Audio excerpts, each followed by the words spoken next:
Lord's institute of engineering and technology Hyderabad का वाहिद Muslim minority autonomous engineering institute affiliated to Osmania university बेहतरीन placements के साथ। रियासत तेलंगाना में गुज़िश्ता रोज कोरोना वायरस के 257 नए केसेस दर्ज हुए, जिसके बाद रियासत तेलंगाना में कोरोना केसेस की कुल तादाद 6,57,376 हो गई। गुज़िश्ता रोज कोरोना से एक शख्स की मौत हुई, जिसके बाद रियासत तेलंगाना में कोरोना से मरने वालों की तादाद 3,870 हो गई। आदिलाबाद में कोरोना का 2 नए केसेस दर्ज हुए, वहीं भद्रादरी कोत्तागुड़म में 4, जीएचएमसी में 87, जगतियाल में 4, जनगांव में 8, जयशंकर भोपालपल्ली में 0, जोगुलांबा गदवाल में 1, कामारेड्डी में 0, करीमनगर में 16, खम्मम में 18, कुमरम भीम आसिफाबाद में 1, महबूब नगर में 5, महबूबाबाद में 6, मंचरियाल में 4, मेदक में 0, मेडचल मलकाजगिरी में 9, मुलुगु में 4, नागर कर्नूल में 0, नलगुंडा में 6, नारायणपेट में 0, निर्मल में 0, निजामाबाद में 3, पेदापल्ली में 5,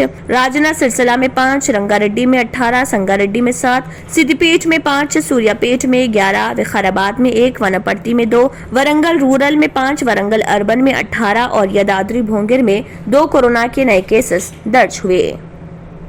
अगर आपने हमारे चैनल को अभी तक सब्सक्राइब नहीं किया है तो यहाँ पर रेड कलर का सब्सक्राइब बटन दिख रहा है, उसे क्लिक करें और हमारे चैनल को सब्सक्राइब कीजिए और साथ ही साथ बेल आइकन को भी क्लिक कीजिए, जिससे आपको ताज़ा अपडेट मिलती रहे।